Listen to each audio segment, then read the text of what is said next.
Hey guys, into this video, I want to share you my aglaonema plants. Alam niyo pa guys, si aglaonema ay hindi lang siya magandang pan-display, isa din siyang lucky plants as a pungsoy. Dahil nga nahihirapan na ako mag-repat kasi nga yung pot ko is nagkulang ako. So naisipan kong dito ko na lang siya ilagay kasi nga ilalagay ko siya sa gilid ng aming bahay sa bandang front door.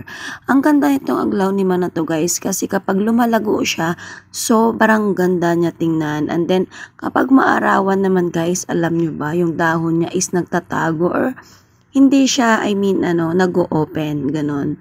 At ang dali lang talaga niyang alagaan. So yung gamit yung soil dito is moisturized hull kasi gusto nito is moist yung kanyang potting mix. And then ayaw din ito guys ng direct sunlight. Gusto nito a shaded area, mahangin, maliwanag, and pwede din siya guys pang indoor plant. So, pwede tayo mamili kung anong gusto natin na mga aglaonema. Kasi si aglaw naman guys is sobrang ganda niya talaga. At napakaswerte siya as a pungsoy. So, meron ako nito. Anyway guys, ang dami ko nang nabentang babies nito. I think mga 10 na siguro.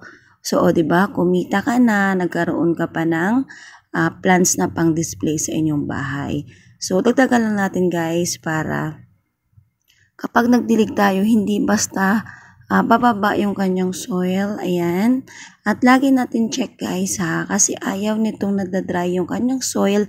Mabilis talaga siyang mag-brown yung kanyang leaves. Ayan.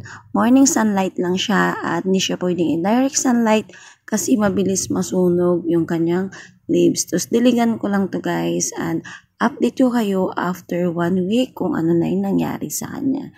So, ganun lang guys kadali mag-repat ng ating plants. Thank you for watching everyone!